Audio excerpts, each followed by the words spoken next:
Tonight's video is about the market maker. And what is it that you need to know about this guy?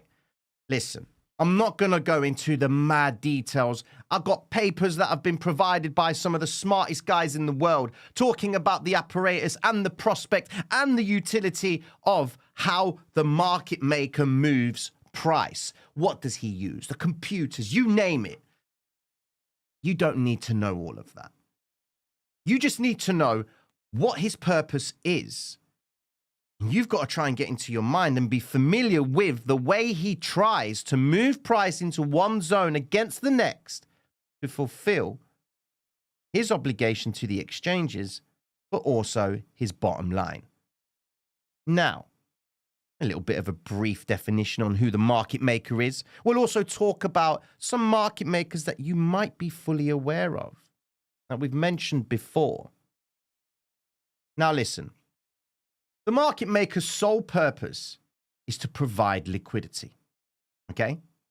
Now, without the market maker, there will be a few problems in any markets that we would decide to trade. Could you imagine if Bitcoin didn't have a market maker? What do you think the market would look like?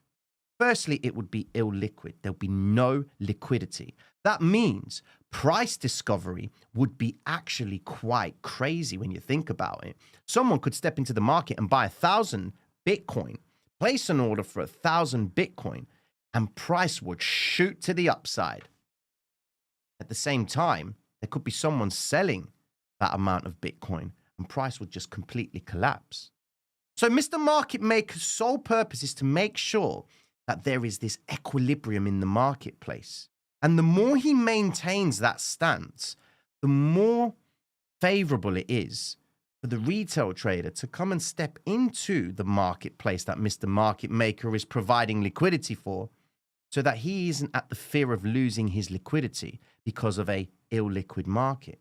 That's why I encourage you all, when you're looking to trade certain altcoins, try and find altcoins that do have a relatively decent market cap, because you'll know that there's a market maker behind it providing the liquidity so that when you're buying, Mr. Market Maker is setting up orders for you to be sold to. Now listen, it ain't just that simple to assume that Mr. Market Maker is always going to be giving us the opportunity to be able to buy and sell. Where does he make his money? Well, he does use his own money. But you see, his own money is where we kind of get caught out. Check this out. Mr. Market Maker's sole purpose is to make sure that he can get enough people committed from one zone to the next. And last night was a perfect example by Mr. Market Maker. Look what happened with Bitcoin. At the start of the weekend, ladies and gentlemen, you can see that Bitcoin pumped. Moon boy engaged, ladies and gentlemen. All the boys were rolling into the chart. Bitcoin's up, man. The bottom is in. That's it, man. Bitcoin is going to the moon. Unfortunately, ladies and gentlemen, that was short-lived. Let me take you on a little bit of a journey in price. When Bitcoin made this move to the upside, in my experience, when price deviates away from the moving average so aggressively, they have to bring it back into the fray. You see, all of this commitment right here is Mr. Market Maker moving price up with the intention of coming back down. Why? Because let's just look at the basics of business. When you buy something of value, what do you plan on doing with it? Plan on selling it at lower price? Nah, you don't. You want to buy something of value, you plan to sell it at a higher price. Naturally, when Mr. Market Maker is setting up his orders, ladies and gentlemen, he's marking price to the highest possible point based on the commitment of retail stepping in and buying. Because you can't buy if no one sells. And you can't sell if no one buys. So with that being said, what did Bitcoin do last night? Bitcoin makes the move to the upside, traps the traders. And I know that most of you are watching this. Now, if anybody picked up on it, you notice the speed that this candle right here, this blue vector candle, Did you notice the speed of how this candle was created? Shot up, quickly came back down. What was going on inside that zone? I'm going to tell you. Mr. Market Maker had already set the narrative to mark price up. Okay? Now, as he's marking price up, retail is rushing in, trying to grab orders because they feel that they're going to miss out on Bitcoin's move to the upside. They all say it. You buy when it's rising.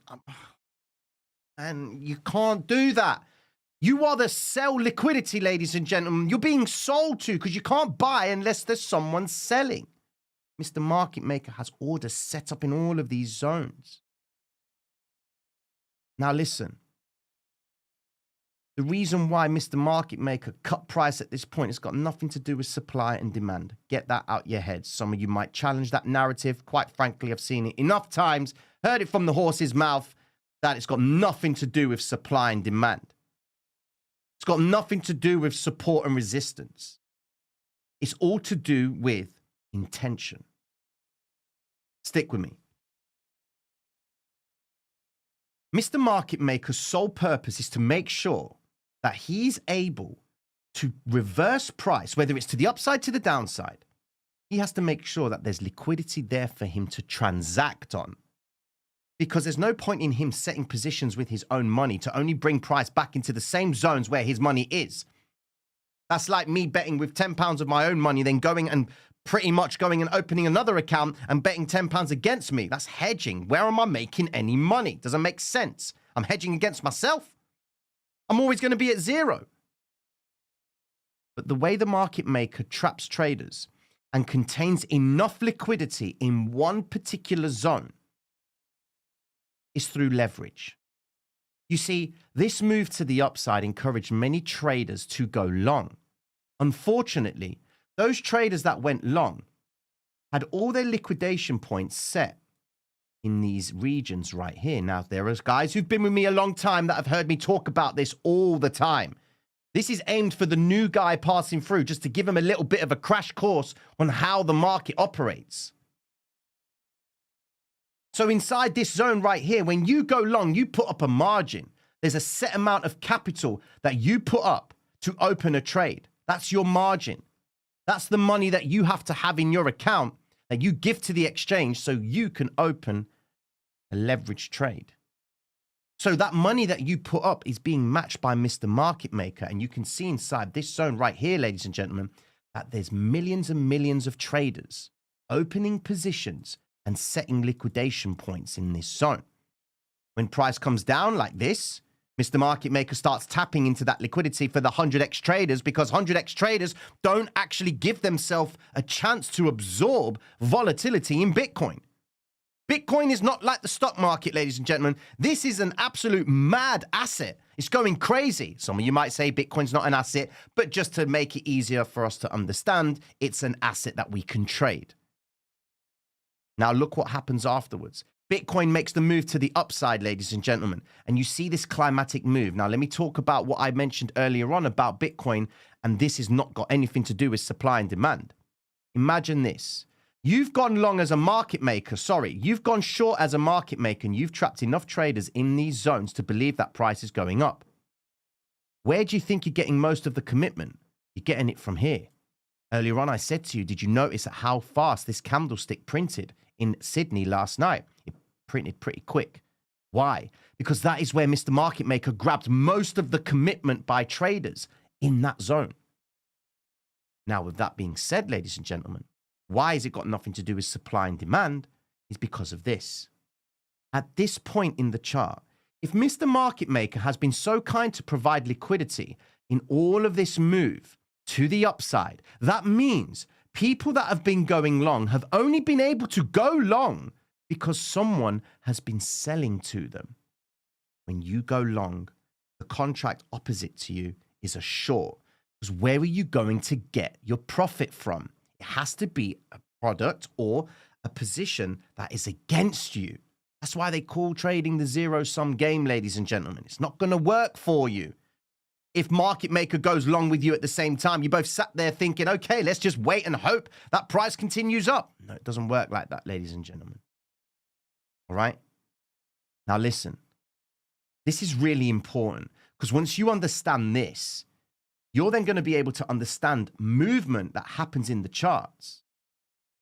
Look, if Mr. Market Maker has been marking up his shorts, preparing price to go lower at some point in the future, the reason why he stops price at this zone is because he's got all the traders committed with their leverage positions right here. That means he's then able to transact on all of these traders who have got liquidation points in these zones. That means when he's trying to get rid of his shorts, what do you think he's doing?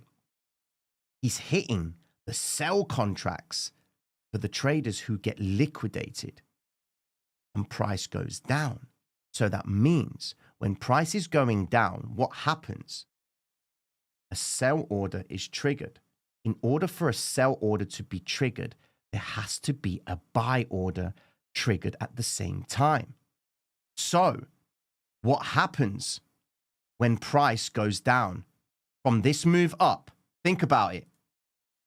When price shoots up, traders are going long. Their liquidation points are what? Sell orders. Yeah? Mr. Market Maker's positions are what? Buy orders. Because when you sell a short, you are buying to cover. In order to buy, someone has to sell. That's why I say to you, don't let your liquidation points be your stop losses, because your liquidation point is triggered by Mr. Market Maker's buy to cover order, which is why he prevents price from going any further, because most of the commitment has happened inside this green vector candle. And the hybrid system gives us that clue that Mr. Market Maker at some point is going to come back to this zone, because that is where the retail trader's liquidation point in principle is present, because we understand it to be an imbalance in the chart. That's why if you go back in the charts, ladies and gentlemen, every green and red vector candle that you see in the chart is where Mr. Market Maker is transacting on the backs of the retail trader.